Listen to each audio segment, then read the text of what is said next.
What's up, guys, and welcome back to another Join Dota League Season 3 Best of 2 game. We have Power Rangers on the Radiant versus Team Coast on the Dire. I'm going to be one of your commentators. I am Mike Loris, and this time I am joined by Mr. Blackadder. Good afternoon, ladies and gentlemen. We are in for one hell of a series, I believe. I certainly hope so. This is actually the first time we've commentated together, the two newest recruits from HeflaTV. Hopefully we won't screw things up that much. With any luck. If when in doubt, we'll wing it. But from where we stand, going into this game, Doom banned out, Razor removed, Lycan taken away, and Broom. That, of course, is going to let the really powerful Faceless Void Chronosphere get through, really. It's all about that skill for the Void later game. He will be a pretty large force to be reckoned with, but not too many surprises here, except for the rather early pick for Mirana. I feel like you could probably get your hands on her a little bit later if you really wanted to. The Mirana, yeah, I would tend to agree. You're normally around the third, the fourth pickup, we'll see that. Normally we would have seen the Skywrath Mage and the Shadow Shaman. The fact that Shadow Shaman has got so far through the draft so far actually surprises me. I mean, we all know how powerful the pushing power of the wards is. We know how powerful the CC effect is, especially with the Blink Dagger. And it honestly surprises me that it hasn't been banned out by PR either at this point, since Shadow Shaman is most likely Frigg Elite's best hero, hands down. Well, Power Rangers do get the first pick after this ban phase, so it would be a pretty good partner to roam around with the Skywrath Mage. Even put him in a Mirana Skywrath Shadow Shaman tri-lane could be what Power Rangers are going to be anticipating. Really, the hero would go very well in either lineup. Like, the ward shoot into the Chronosphere, yet the Shadow Shaman also provides a lot of setup for a Mirana arrow. So either way, I think we're going to be seeing this hero. It's just a matter of who wants to pick it up, and it looks like no one's going to be picking it up. It's going to be a Shadow Shaman band and a Viper pickup for Power Rangers. I was going to say, PR, they're not the type of team to let something like that through, considering PR have matched up against Team Coast many times in the past. And they know full well some of the heroes that Team Coast are known for. Frigg Elite and his Shadow Shaman is one of them. But with that being removed, as you mentioned, we do get the Viper, and the Viper will certainly be able to take that mid lane and most likely control it fairly well. Then again, eSkills does have a fairly large number of mid-heroes that he's capable of. And Batrider is usually the number one that I think of when it's eSkills, but equally I've seen him play Doom, I've seen him play many heroes in that mid lane, some that shouldn't even be there. Yeah, the pool of real standard, quote-unquote standard, mid-heroes is getting rather thinned out with the Death Prophet being banned, as well as the Tinker in the second ban phase, but you're always going to have a pretty wide selection of mid-heroes to choose from. Power Rangers, this Mirana might just be a pure support Mirana. As of right now, I'm not sure if I like that. Skywrath Mage doesn't have the best setup for the arrow, though if you do land an arrow with an Ancient Seal, that will really hurt. It's just really hard to land a Mirana arrow off of just a concussive shot. Well, yeah, I'll grant you that one. It's very hard to land it in terms of a concussive shot, but it would not surprise me to see a Mirana, Skywrath Mage, tri-lane potentially with a Bane, and the Mirana being in a carry role here. The Bane actually would be very wise, considering if you put it up against the Faceless Void, Enfeeble. If you put it up in any of the other lanes, Nightmare, Arrow, Death, Carnage, Decay, the lot. It's going to be fairly nasty here from Power Rangers lineup, but it is of course up to Team Coast what they want to pick next, and they do have some good core heroes to start off. They've got the Faceless Void, looking for potentially 2 more cores or a 4-role Earthshaker as well at this point. Yeah, so for Team Coast, really their lineup can go in any direction. If they really wanted to, they could go for a really intense push right now, though I don't think that's what's going to happen. I think it's probably just going to be locking down some good team fight for them. Tidehunter is still in the pool. Would be a pretty nice pickup to synergize with the Faceless Void, getting lots of setup. And as far as supports are concerned, with the Faceless Void, the Witch Doctor does get a lot better, so they have quite a few options available to them. True, they do have a lot of options available, but when you say Tide, Tide could happen for Team Coast, but I would honestly more expect the Centaur War Runner. Solon plays a insane Centaur. Previously in the Golden Esports Season 1, I coined a term for him. It's not a Centaur War Runner, it's a Solentor War Runner. He was that strong with the hero, but they're not going to opt for either at this point. They're going to opt for the Nature's Prophet, which of course could be played in that off-lane role, of course conceding the Tide to Power Rangers. And there's the Batrider that I was expecting. Alright, so we got Team Coast going Batrider and Nature's Prophet, so they have a good amount of initiation range, with pretty much all of their heroes having some sort of mobility when Earthshaker does, of course, pick up his Blink Dagger. Might be a little while off, but they could initiate with the best of them. Power Rangers, they have a Tidehunter who is one of the best counter initiators because it's really hard to miss a Ravage. But Team Coast, they're probably going to be calling all the shots in this game, at least for the later stage. But, oh hello. Maybe not. Pudge on the field of battle. Now, I did not see this coming. I've cast 2 games where there's been a Meepo today. I haven't seen a Pudge in a long time in games that I've cast. So I think we're in for something a little bit special here. Yeah, I don't think there's any way we could have a Pudge game without being extremely special. This is most likely going to push Marana and Skywrath Mage into the support category. Tidehunter going to be soloing lane, as will Viper, and Pudge most likely will get a little bit of help. Although Pudge is capable of soloing a lane, he doesn't usually win those lanes. He just needs to survive it long enough so that he can get experience. Well, with the final pickup of Enigma, we are in for something very teamfight oriented. And this is, in some ways, typical Coast. What Coast were known for in Golden Esports Season 1 was aggressive pushing lanes, where they'd pick things like the Chen, the Shadow Shaman, then they'd have things like a Centaur, and then Doom on E-Skills, and something like that, that lets them push and brawl simultaneously. We look at this lineup from Team Coast. Chronosphere, Earthshaker is a good amount of control alone from the Void and the Earthshaker. You've got Nature's Prophet there with the ability to have global presence, Batrider for initiation, and then Enigma, the ultimate team fighter who can also split push lanes with the Eidolons. And then as far as this is damn nice from Team Coast. And as far as late game damage is concerned, they also have the Faceless Void, who's going to be going up against the scaling damage from Viper. Faceless Void definitely has an edge there, but whoa. Is everyone gone? What happened? It's Wraith. Okay, apparently it's not. Pudge is picked this pick. They apparently had some problems, apparently, and it's a remake. Oh well, there goes my anticipation of a Pudge. Let's hop back into the lobby and just get this underway, shall we? I guess Bullet didn't even realize it either. No, they didn't. Is there actually a lobby up yet? I don't see one. There it is, Bullet. Alright guys, you get to see the behind the scenes. I guess I want to leave the game. Oh, horror, the behind the scenes. So I didn't actually get a good look at that chat. At what point did you get a look at it? Do you know what? No, I only checked it at the end. Apparently, it's not a Pudge; it's a Wraith King, which disappoints me greatly. It disappoints me very greatly. But there's not much we can do about it unless Bullet turns around and says otherwise. But mistakes happen, bugs happen, who knows. We've had some interesting bugs in terms of Captain's Draft and Captain's Mode lately, where I believe it happened in the jDL 2 days ago, had the Techies and Legion Commander somehow make their way into Captain's Mode by bugs and mistakes, but it happens. I think it was Couch casting that game with Grandis. Yeah, so we're going to have a couple of delays, it seems. I kind of want Bullet to just drop the hammer and say, no, you got Pudge. It's too late, because I want to see a Pudge, but it looks like we're just going to have an agreement to change the picks, and then we should be right back into this game, it seems. Well, I can't say I'm slightly disappointed. I have to say I'm slightly disappointed. What can I say? It was a Pudge. It could have been glorious, but oh well. We're going to be loading straight into... Oh, it's Captain's Mode. They're going to fast draft it out, and then we will be all set. So the bans here and picks mean nothing. They're going to literally lock in what they had decided, with the exception of that Pudge. So we'll get the Batrider, the Skywrath Mage, Marana, Nature's Prophet, Tidehunter for Power Rangers. You get the idea here.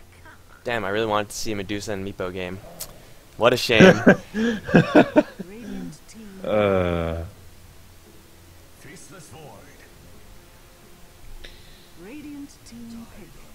Oh well. So if we look at the lanes now for PR, it's going to be a Skywrath Mage and most likely a Wraith King supporting combo.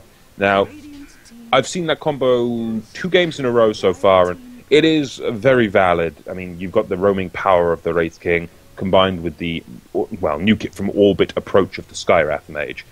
And then you have Marana farming, Viper farming, and the Tidehunter farming equally on the offlane should he be able to get some experience. And that's going to be up against the lineup of Coast. Now, you'll have Frigolite on the Earthshaker, most likely Steph Style handling the Enigma, E-Skills on his bat, Solon on the offlane Nature's Prophet, and that does, of course, leave Ape Mother, the farmer himself, on that Faceless Void. Yeah, so Team Coast most likely going to look to play this one a little bit slower. The rotations can be pretty devastating if Enigma does have the correct army of Eidolons at the right place at the right time, fissure block, whatnot. But as far as just getting Faceless Void farm, I think that'll be their primary objective, whereas Power Rangers, as you said, Wraith King, Skyrath Mage, seen it time and time again. The damage that you could put out once the Skyrath Mage hits level 6 is pretty much assured, given the Wraith Fire Blast. And of course, the Wraith Fire Blast also gives Marana a decent setup for the arrow, something I said they were lacking a little bit of previously. But looks like we're having even more errors. We're in the game for real now, guys. Hopefully there's no more remakes, but yeah, Power Rangers most likely going to look to be playing this one a little bit more aggressively than Coast, although Coast, they do still have the global potential with Nature's Prophet, plus they have the initiation later on, so Power Rangers will only have a very short window where they have pretty much the free run of the game. I would be inclined to agree with that. Once Coast get the ball rolling, it's like a wrecking ball rolling down a lane down a very steep hill, so it's going to be very hard to stop Coast when they get everything going. I mean, all they really need is the mechanism on the Enigma, and that could be enough. Mechanism on the Enigma, blink on the bat, and do you really need anything else on top of that to start taking towers with Coast's lineup? Well, you most certainly don't. This is one of those games where I think I would have been happy to see a silencer, but we're not going to be seeing that, because this is the final draft, guys. We got on the Power Rangers side, Shashlo playing the Viper. The Skyrath Mage is going to be following up support. We Just Sick going to be playing him. Cheshire Cat on the Tidehunter, most likely going to be playing the off lane. J4 is on the Marana. Looks like support Marana, with Moon playing the core Wraith King. On the flip side of that coin, over for Coast, we've got Ape Mother on the Faceless Void, Frigolite on the Earthshaker, Steph Style on the Enigma. Over on the Bat Rider, we've got E-Skills, no surprises there, and it seems we might have a brawl to start this one out. The smoke's revealed, and in comes the concussive shot to start this one off, but no one really wants to come down from the high ground. They're okay, guys. They don't want to aggress here, and E-Skills will equally be forced away. But rounding out the team for Team Coast is Solon on the Nature's Prophet, and he's going to be looking to be bouncing around the maps. He's going to be going into that off-lane role, and a little bit of a threat, a little bit of a scuffle, but no kills, unfortunately, before the horn, and I think we would both love to see an aggressive game at this point, wouldn't we? Oh yeah, for sure. I think We Just Sick was a little bit trigger happy with that concussive shot. If he played it a little bit more patiently, there would have been a slightly higher chance that Steph Style would have walked up that cliff, but I mean, there was no chance that we're going to dive a tier 2 tower there, unfortunately. So he threw the concussive shot, revealed the entire positioning of Power Rangers, but it's not going to result in anything, so we're going to have a nice even start for this, although Wraith King farming up the bottom lane is going to have a double damage rune to kind of help out in that regard. And it looks like for Coast it is going to be, at the very least, 2 heroes down on the bottom lane. Maybe Frigolite going to be doing some Earthshaker shenanigans, but it's, yeah, just going to be a solo lane Nature's Prophet up top with a jungling Enigma, then a 2-hero melee lane down bottom, unless the Earthshaker leaves. Well, I don't think it'll be a 2-hero melee, and it'll be the off-lane Ape Mother in this case, and the Earthshaker was just looking to block up the creep wave to help out as much as possible, letting, of course, one of the creeps pass so the momentum doesn't swing too heavily off the back of the first fissure. But from where we stand right now with these lanes, if Solon can get a decent amount up against Cheshire Cat, I should think Coast will be able to potentially snowball in this game. But then again, I don't like counting out any teams ever, and this is a very fight-oriented lineup from PR with a core Wraith King, so all it will take is a little bit of a aggressive start here from Power Rangers, maybe a Blink Dagger on the Wraith King as the only initiator type item required, and then it's just going to be flat damage coming out of Moon. I'm not sure how much I like this Coast laning assignment. I feel like Ape Mother would probably do much better up on top lane. Versus Tidehunter, yes, but he will have a little bit of support there. He's not going to get much down on bottom, as J4 is going to be putting several arrows into him, and he has to respect the opening possibility of Moon with the Wraithfire Blast straight into arrow. Ape Mother will have time walk eventually to get out of there, but until that happens, the supports are just going to be jungling up. So Coast, they're going to set themselves for a little bit more of an aggressive start, which may or may not be necessary. Well, if you consider, sure, they've got Ape Mother in the off lane, but they've got the Nature's Prophet in the safe lane, Solon. Solon will come online considerably more quickly than the Void will. And while Solon is pushing towers, just being aggressive, taking a look at top lane, Cheshire Cat already forced away and forced to salve, just from Solon being aggressive in terms of his right click, and that's his physical damage only. That's nothing else. I mean, when Solon comes online, gets maybe the phase boots, starts pushing towers, that's going to buy time for 8 Mother to then farm. And then 8 Mother can be the one safely farming up in the meantime. But 8 will be forced out, time leap used just for safety, and a little bit of poking and prodding on each safe lane at this point. Yeah, the weakness of the Mirana Skywrath combination without the Wraith King is that they had a concussive shot, threw an arrow, and 8 Mother had all the time in the world to just very slowly dodge that one. So that's probably not going to land, especially when the Faceless Void is well aware that that is coming. But we'll see, a good amount of poking attempts coming out from both sides. Frigolite, unless he gets a perfect fissure block, I don't see this Tidehunter going down. I mean, he is taking quite a bit of damage, or was taking quite a bit of damage from the Nature's Prophet, who did open up with that Null Talisman. But, now that Tidehunter has gotten level 3, he has a point in Kraken Shell, and it's most likely just going to be Anchor Smash and Kraken from here on out. He's going to be pretty happy on this lane, at least until the Enigma comes in. But Enigma could pretty much just not ever do that. He could just farm up the jungle and get a quick mech for his team and not worry about leaving that jungle.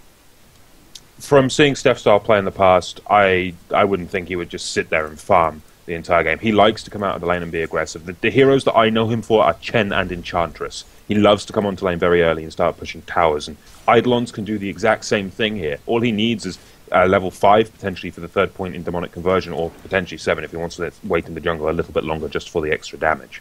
I mean, both are good options here for an Enigma, but more importantly, it will also help him get that very early mechanism, which will just be such a big force in this game. And you can see just how aggressive 8 Mother is equally being on this bottom lane. He's happy to walk in and take the harassment from Ouijasik, and there's nothing Ouijasik can do but let him take the creeps that were being pulled and taken away in terms of lane farm.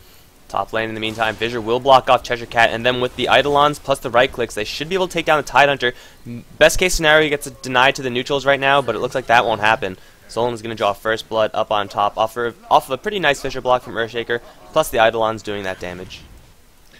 Oh, that is the threat that the Nature's Prophet has up against the Tidehunter. If you consider Anchor Smash being the key thing generally for the off-lane Tide, you put a Void against that, he's going to be the victim of Anchor Smash the entire time. You put a Prophet up against that, and that's not the deal. You won't hit that Prophet with Anchor Smash if he is positioned correctly. And Solon is being very aggressive with his positioning, very aggressive with his right clicks, and liberally just hitting away at that Tide. And you can see the Tide's opted for 2 points in Kraken Shell just because of that alone.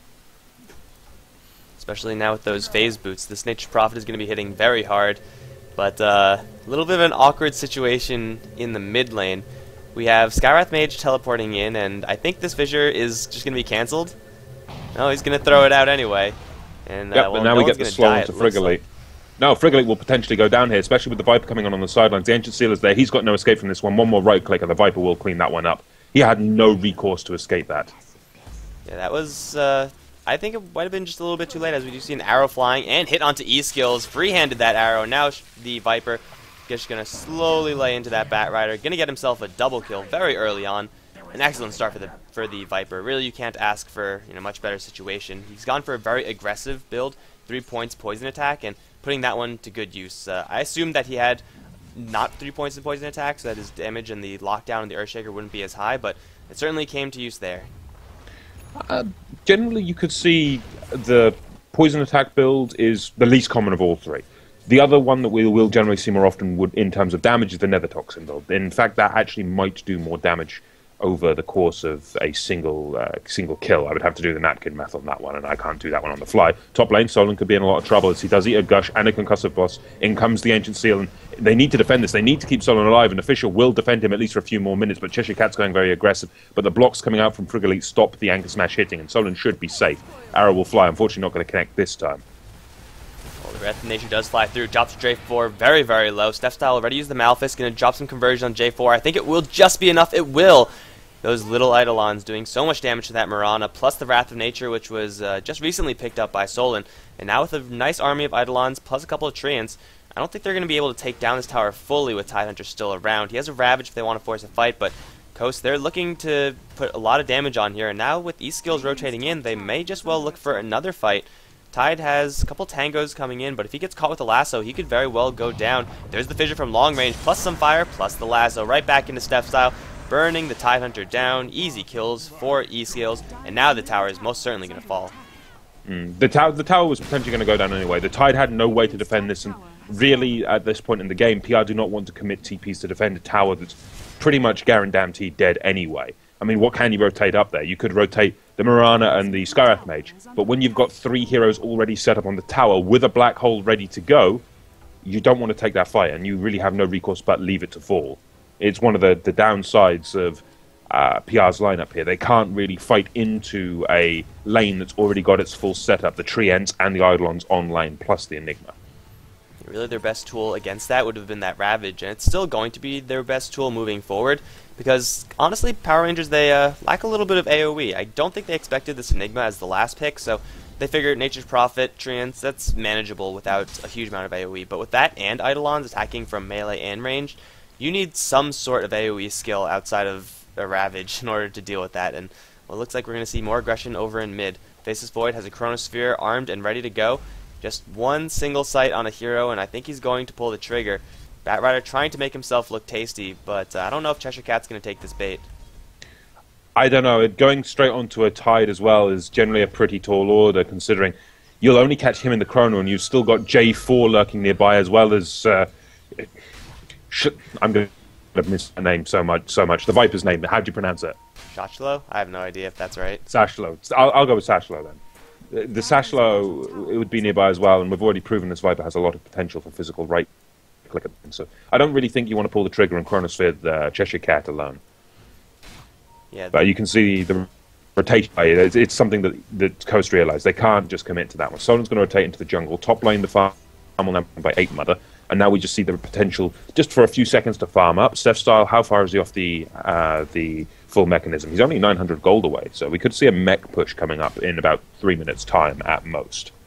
1 kill, 2 assists, and a tower. I don't know if he got the tower. Yes, he actually did also last hit the tower, so Enigma getting a huge transfusion of gold from that exchange. And while they're looking at mid lane now, E-Skill is going to take a gust, push a concussive. Anchor Smash is going to land, but a Fissure walling off Cheshire Cat. But the arrow is going to fly through and tag E-Skills with the Ravage to kill him off. That's going to be that. But now Cheshire Cat's still stuck in the Sprout. There's the time walk in for a 3-man Chrono. Actually, Shachlo also walked into it. Now Steph Style looking for an angle with the Black Hole, though he doesn't have any mana. Here comes Moon to lay the stun onto 8 Mother. He's going to take a lot of damage to the Viper Strike. This is probably going to be the death of the Faceless Void. He's going to turn around and fight it out. This dude bring back Shachlo into a black hole along with Moon. This is going to be the Wraith King's reincarnation, and Shachlo's still alive, actually. Does pop up the mech. He's going to slowly walk out. He might survive. No, it looks like he will go down. Now E-Skills popping the bottle and popping the haste, and we'll just book it out of there, but bottling up is going to return this fight for a little bit of tar. There's the arrow flying through again. We'll connect on Steph Style plus Wraithfire Blast on the Solon. This might be another 2 kills for Power Rangers. They're trying to focus them both down, and it looks like they will be successful. 6-6, and Power Rangers. Well, it was quite a back-and-forth fight, but in the end, they tie up the kill score, and, well, they could look for a Tier 1 tower after this. Yeah, that fight was quite heavily in favour of Power Rangers at this point. Sure, it cost them a Ravage to start it up, but they could just turn around with so much power. What was spent on the side of Coast? They used a Chronosphere, they used a Black Hole, they used the Lasso, yet they could not bring down all the heroes of PR and stop the fight. That is a large investment for not winning a fight. And now you've got the Fissure coming in. They're going to go in Lasso, but silence immediately onto E-Skills. Now we get the turnaround and stun. In the meantime, you've got the Eidolons forming, and you've got 8 Mother just chopping away at Moon. If they can bring Moon down a second time, that's perfect. But now you've got the Moonlight Shadow, but Sentry immediately goes down. No one in the mid lane, but they're just going to push for this Tier 1 now. Back and forth across the board, and it seems we might be stepping up into one of those 2 kills a minute games if this level of aggression keeps up between these two teams. And who could say no to that? And it's going to ultimately benefit Coast in the long run, because if they do have those 2-kill games, they can make a push happen right after that. Whereas Power Rangers, and they put a little bit of damage onto the Tier 1 tower, it's not in deny range just yet, but they can't exactly race an Eidolon that is maxed out plus a level 4 Nature's Call. That's just not going to happen. Even though the Enigma doesn't have a mechanism just yet, whereas it is up on the Viper, Coast still will be able to crack back really hard, and I would say probably harder than Power Rangers. I would be inclined to agree with that one. There's just so much potential for combination from the ultimates of Coast. What was not used in that fight was Echo Slam. I don't think Frigoli actually had it available when that fight kicked off. Now he has it, which is a large potential for extra damage, specifically when there's a Black Hole or a Chronosphere around as well. It's one of the biggest combinations that they have available, but right now we see Power Rangers smoke up. What do they want to go for? Do they really want to commit to Roshan here? No, they're surely just poking and prodding. They can't really want to commit to that, considering the lineup of Coast, let alone the positioning of Coast's heroes. I mean, fighting in the pit with that lineup's got to be one of the worst. But now the smoke's revealed. Cheshire Cat needs to catch 8 Mother, but 8 Mother will be instead finished up by the combination of that Skywrath Mage, the Mirana Arrow just to seal the deal as well, and down goes the Faceless Void, and could potentially see the tier 1 on the bot lane as the next target here, considering the creep wave is so far pushed up. I don't know if it's going to be for free, though, because Solon up on top is joined by Steph-Style. They have their whole army of summon thing going on up there, so they will take down this tower, and then they will start teleporting back, but this tier 2 tower is going to take a lot of hurt. And unfortunately for both sides, really, Power Rangers, 2 of their heroes were, for whatever reason, not smoked up. I think Viper just wasn't included in that, and I don't know why Moon wasn't.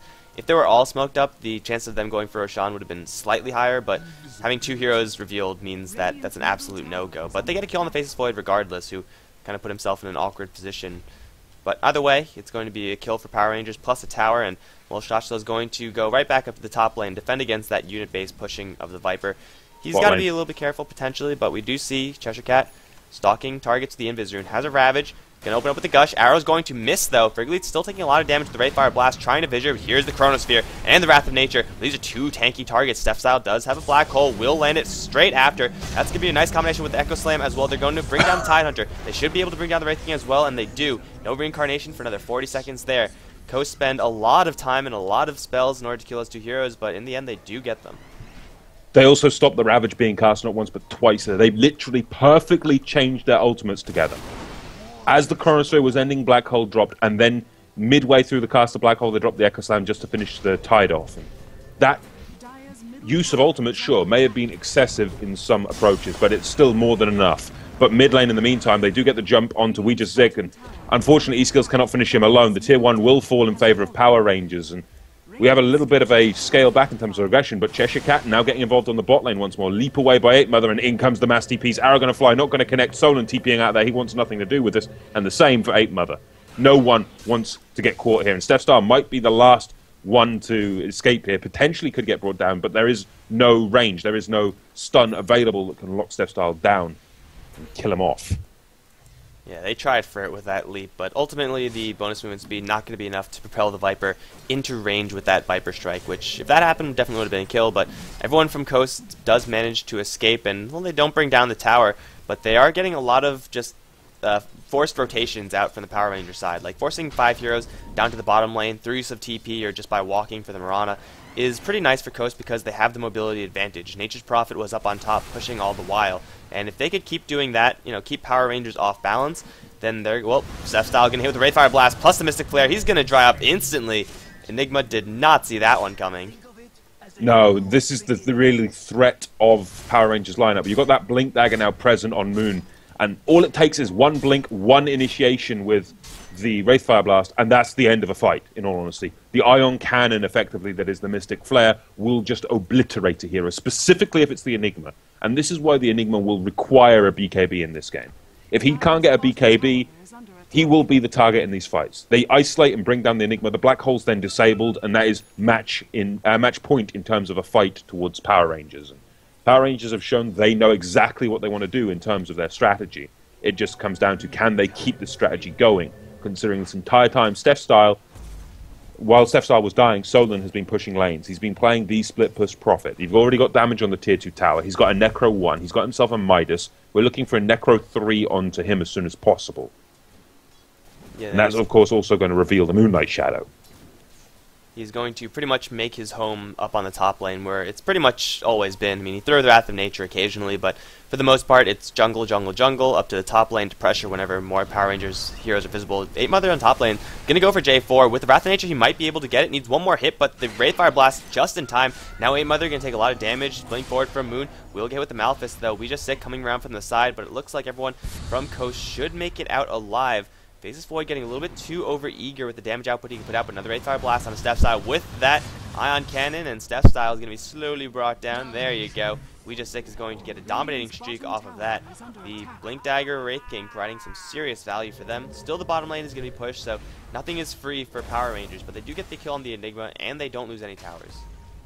Well, we saw in that fight that half second of hesitation coming out of Ape Mother, where he moved away. If he didn't do that, he would have got that final right click off and brought down the Mirana, and at least it would have been equal there in terms of a hero for a hero. But as we stand now, we're 16 minutes in, 9 kills apiece, and only 1,000 gold lead towards Coast and 1,000 experience lead towards Coast.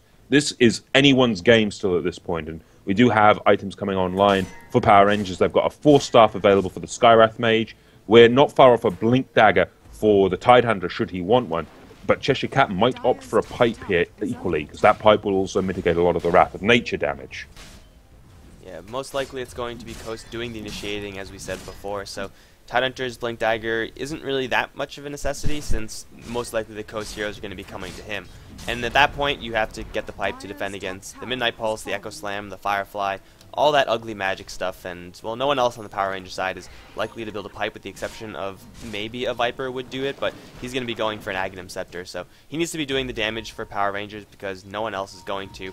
Mirana might eventually get there. She's going for a pretty late hand of Midas, but hell, as long as Mirana gets items eventually, she might be able to contribute a little bit into that damage department.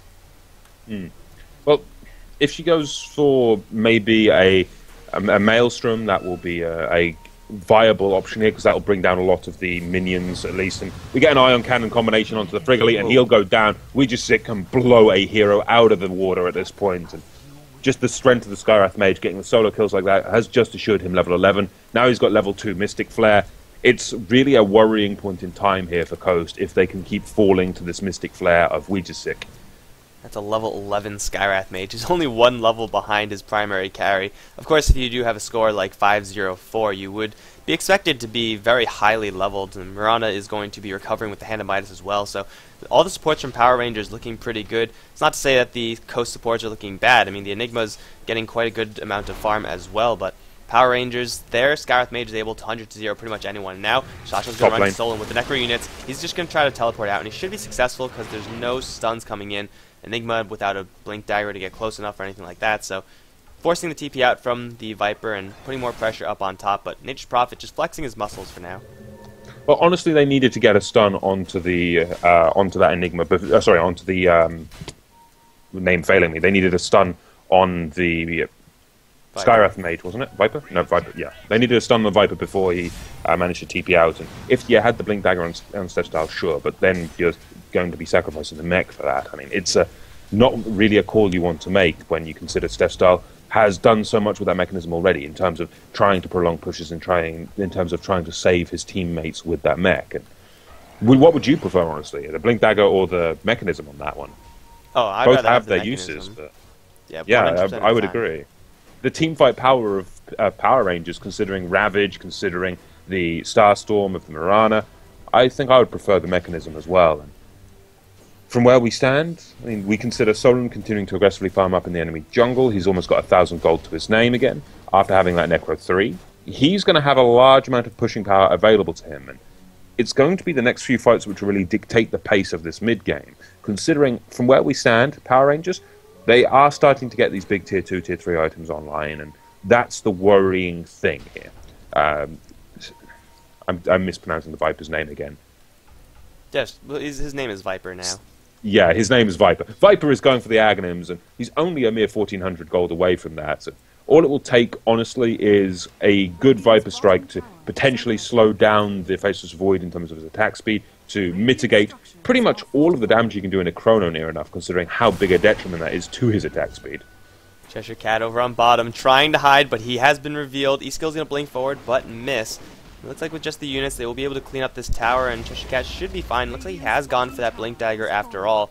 But, yeah, going back to the Enigma, I don't even think he's going to get a Blink Dagger this game. As you said, the BKB is going to be so very important for him, and he will have the Chronosphere to initiate off of, as well as the Bat Rider, so he doesn't exactly need to get the perfect positioning, because he'll have all the time in the world to wander in and, you know, walk to his positioning. But it looks like they take the Tier 1 tower, and they'll be forced back for now.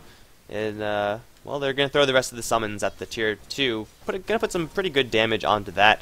But Power Rangers, they're getting some pretty nice items. Cheshire Cat with the Blink Dagger means that they could call fights now, whereas ordinarily they wouldn't be able to. And Moon with the Blink Dagger plus Maelstrom, he's farming up pretty quickly as well. They're going to look towards top lane, but Nature's Prophet is already in the trees and should be safe.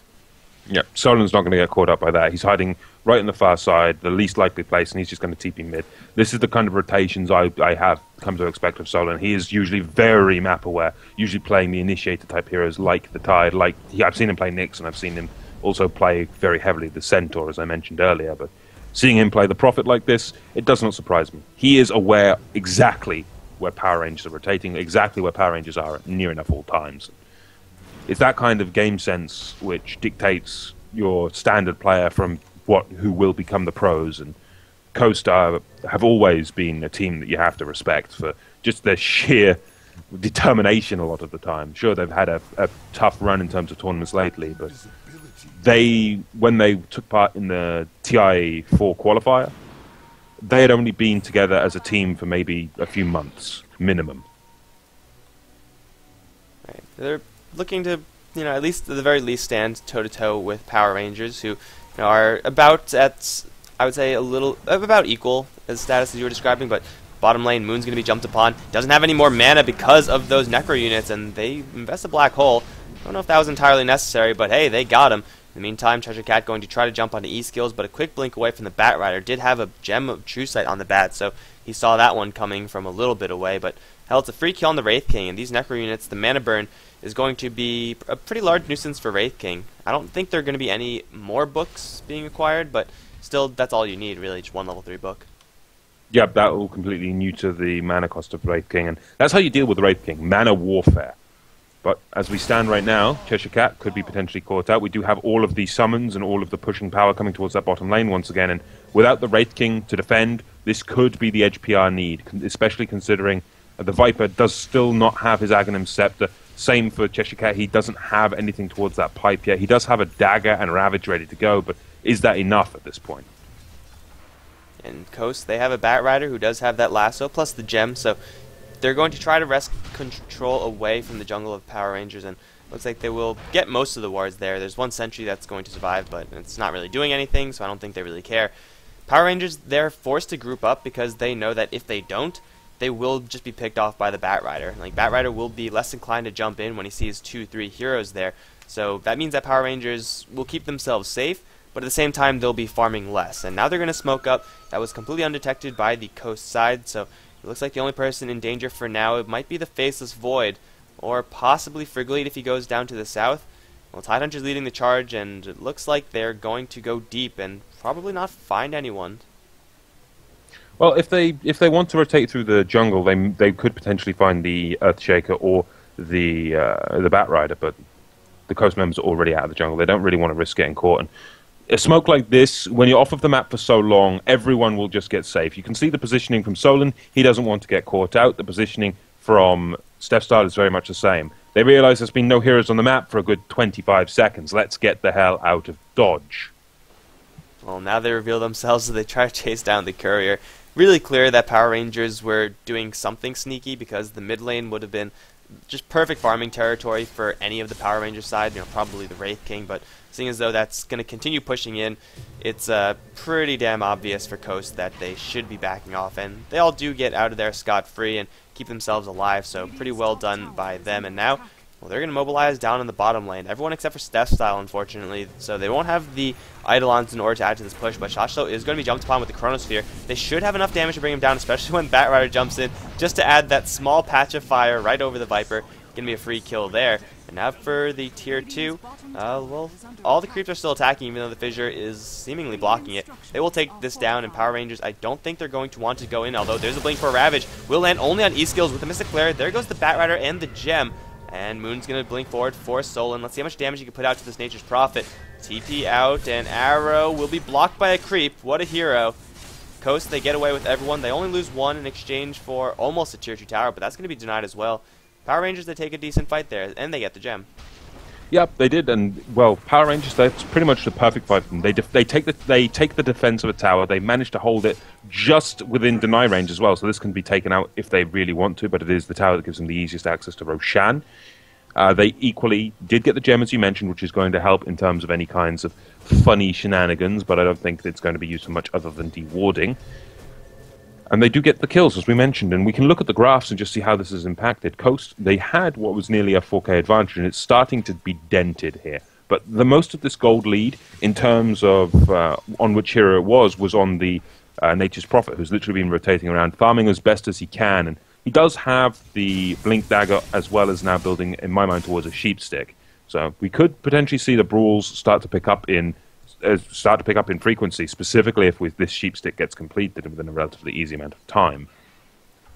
Yeah, and before that, Nature's Prophet would have been a secondary initiator, but he's going to go onto Moon in the jungle. E-Skill's looking for that lasso. You will find it, and then pull him back into the mana-burning creeps. Jump forward from Amos is going to completely whip the Chronosphere. Cheshire Cat does blink forward, but now Cheshire Cat's in a really awkward position as well. Doesn't have a blink, he has a TP, but there's no way he's going to get out of here, I don't think. They need like 4 more heroes to come in, but unfortunately they don't have that numbers in this type of game. It's going to be 2 kills in the Radiant jungle, and Roshan is instantly pinged out.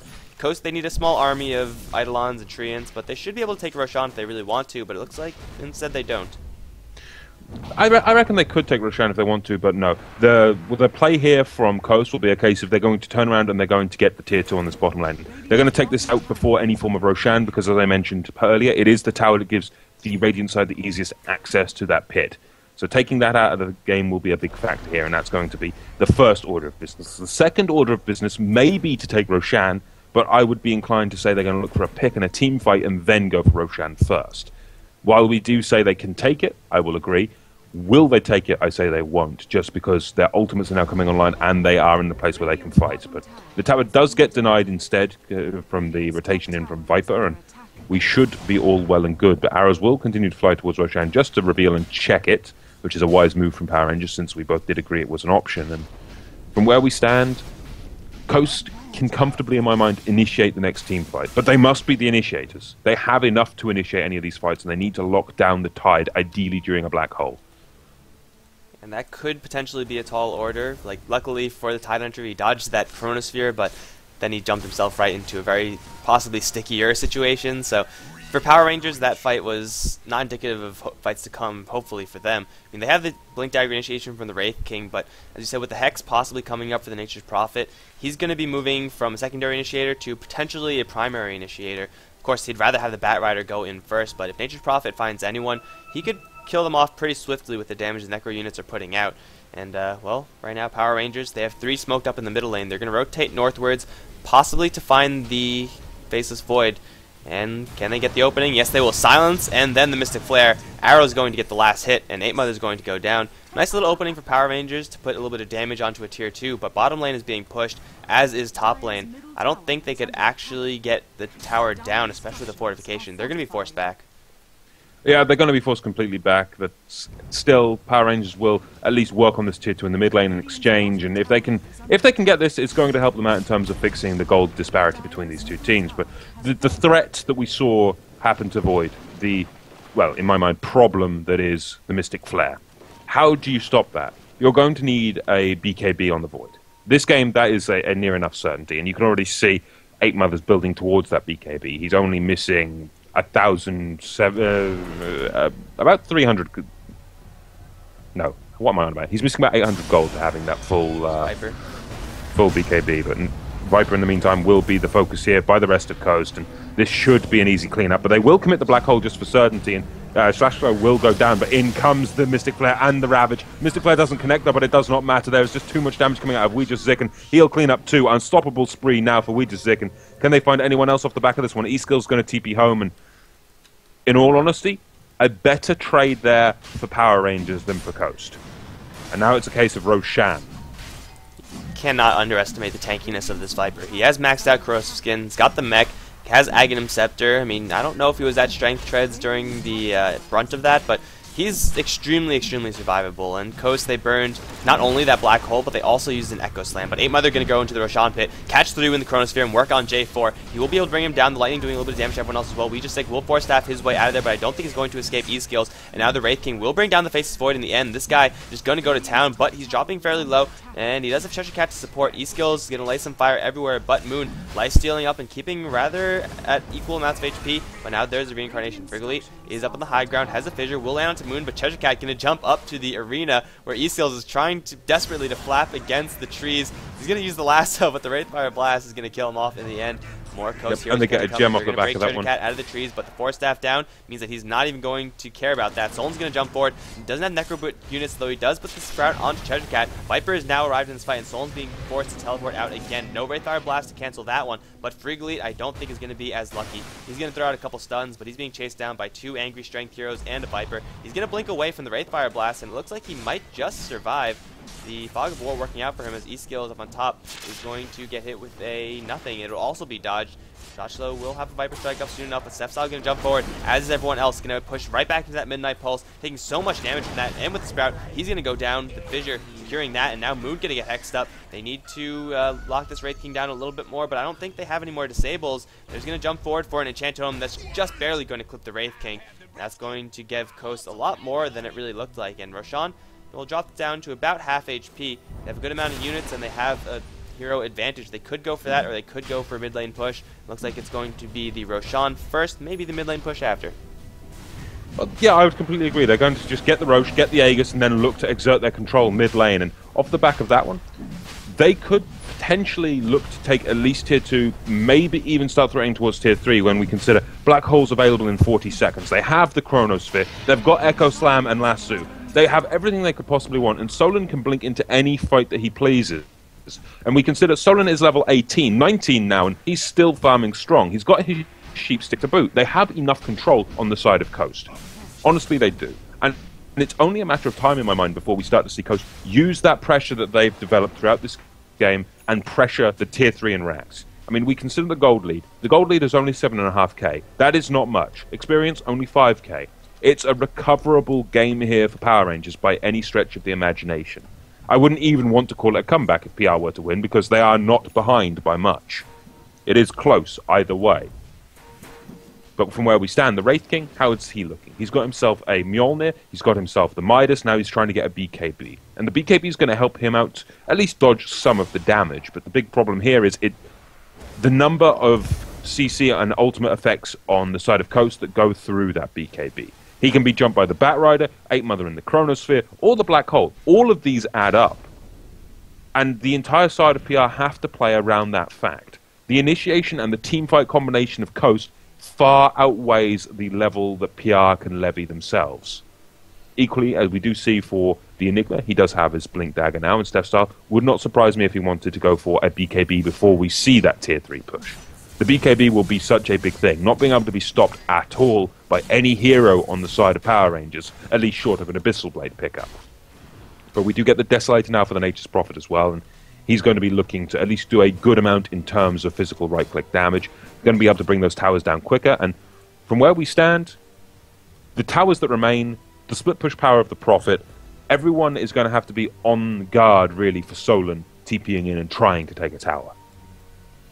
Power Rangers, they just need their fight to come together, but because of all those huge disruptive ultimates, the Black Holes, the Chronospheres, and the Lasso and all that, they just can't get their fight together, and pretty much that's what Coast have built around. They have teamfight dominance, and unless Power Rangers take a really spread out, really run-and-gun type of fight, I don't really see it working out for them. They just need a really, really long fight where their Wraith King get a lot of value from his lifesteal, where Shoshlo can get many, many Viper Strikes off, and then, well, hopefully someone from Coast will struggle to get their correct teamfight ultimate, whether a Black Hole is silenced out or something like that.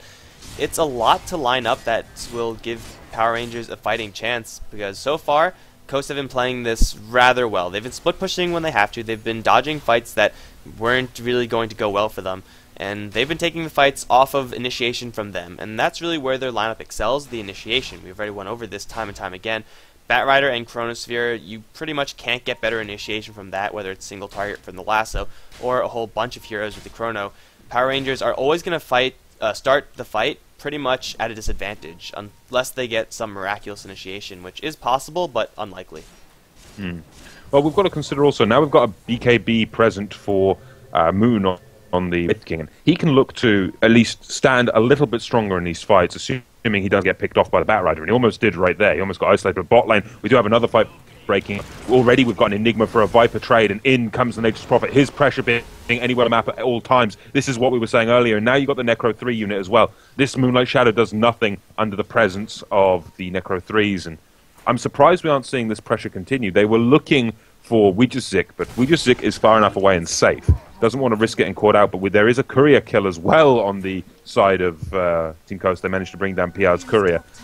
And just little trades, little exchanges, ebbing and putting the flow of the game the way of Coast. And eSkill's going to look for the jump onto Moon, does grab him, isolate him, drag him away. Can they bring him down in time? There's going to be a reincarnation in this time. They can't burn his mana. The Necro is on cooldown, but Sprout's there, and Moon is now in a lot of trouble. Couple of right clicks. Sure, he's got a BKB, but it does not matter at this point. The Desolator just does so much damage in favor of Solon at this point, but we get another arrow, hits Frigolite in the back, but they're not going to be able to capitalize off the back of the arrow at all. Only 2 members of Power Rangers still standing, and it's time to bring down that tier 2. Not sure what happened with Frigolite as well as Cheshire Cat in the meantime, but the Earthshaker did take out the Tidehunter. Echo Slam was used for that, so I can only assume Tidehunter was sitting in a whole bunch of creeps, and then he got Echo Slammed and 100 to 0'd from the Earthshaker. They didn't have Wrath of Nature or anything like that, so I mean, it was another kill that was actually, well, they didn't have a Ravage to begin with, but Frigolite showing his powers, the Earthshaker. He does have a Blink Dagger with another 1800 gold in the bank. We just going to blink forward for a silence onto Solon, and eSkill is going to play a couple of mind games. Force Staff in, blink out. But Coast, they're going to jump in for 8 Mother with a Chronosphere onto the Viper. Do they have enough damage? They need the Midnight Pulse here to really start working him down. But with the Desolator now active, he's going to be brought down. The Lightning going to help in that. He's going to need to think with the Midnight Pulse, cleaning up that Viper. And, well, J4 is around, but not for long. Gets lassoed, brought back into the clutches of the Faceless Void Fissure. Mystic Flare is going to land onto 8 Mother, but does pop the BKB and now goes straight for whoever he get his hands on. We just think will Force Staff his way out, but the damage has already been done. Coast make a decisive push. They take the entirety of the mid-Raxes, and they still have the Aegis on Faceless Void, and they're just going to heal up, I think, and then look for split pushing into another set of Raxes eventually. Do you know what I consider the best thing about that, though, for Coast? They didn't commit the black hole. They still have that black hole, and they can still fight into that with fairly large amount of strength as well. The momentum that Coast now have, even still having black hole, they can take another set of racks now if they want, assuming they can hit the black hole. And you mentioned they still do have that Aegis of Immortality. That's another reason why they can push now. But then again, it's reclaimed in 5 seconds, so what the hell do I know? But we look at the graphs at this point in the game. Sure, racks are down. Graphs don't really matter as much right now, but it's still a 14,000 gold lead for Coast and a 12,000 experience lead equally for Coast. And we get AC now present for the Nature's Prophet of Solon. Over on the Enigma, we get that BKB. On the Faceless Void, he does have his Mjolnir. On the Earthshaker, he's got his Blink Dagger a long time ago, has a 4-staff, and he's just playing that 4-role Earthshaker that we know and love, that can have such a big impact in these games. And finally, you do, of course, have eSkills, who's got that Gem, Force, Blink, BKB, and now we get Travels onto the bot lane, top lane even, and 8 Mother will be looking to bring down the Schlacker on that Viper, will successfully manage to do so with the rest of his team. And just the strength of that Desolator plus 8 Mother's damage is ridiculously high, and they even managed to grab J4. Good blinking from eSkills, finds one, gets the extra, and now looking for potentially Moon here. If they can bring Moon down, that would be pretty much the key word for, yep, you're just about losing your Ancient at this point. And it's going to be a tier 3 either way. Stun goes on 8 Mother, in comes the Ravage, but BKB popped. 8 Mother will potentially fall here, but it's a good black hole onto 2. Down goes the Wraith King, now looking for Cheshire Cat, but in comes Moon. He's back. He's reincarnated. Going to look to try to bring down Solon, but Fisher to stop all of that aggression, and one more kill going the way of Frigolite. Now looking for Cheshire Cat once more. Echo Slam off the back of a 4-staff, and Frigolite on a double kill. But Moon buys back. He wants to get back into this one. He's going to go down a 3rd time in this one. He cannot escape. And Solon on a killing spree. That's going to be GG for game number 1 between Power Rangers and Team Coast Gaming. The initiation from Coast just absolutely crushing Power Rangers there. They started that fight 3v5, and that's never what you want to have happen. That's a recipe for disaster, and they even bought back with the Wraith King. It just wasn't enough, even though they did kill off the Faceless Void. Well, Coast take a pretty nice, clean game. It had a couple of moments where Power Rangers lined up a couple of Wraith Fire Blasts into Mystic Flares where it looked like Coast were going to lose a couple heroes, and they did. So it wasn't too clean, but still they come out with the victory in the end. But this is just game number 1 out of a best of 2 set, guys. So we're going to be right back with game number 2 in just a little bit. I'm Mike Loris, he's Blackadder, and we'll be right back.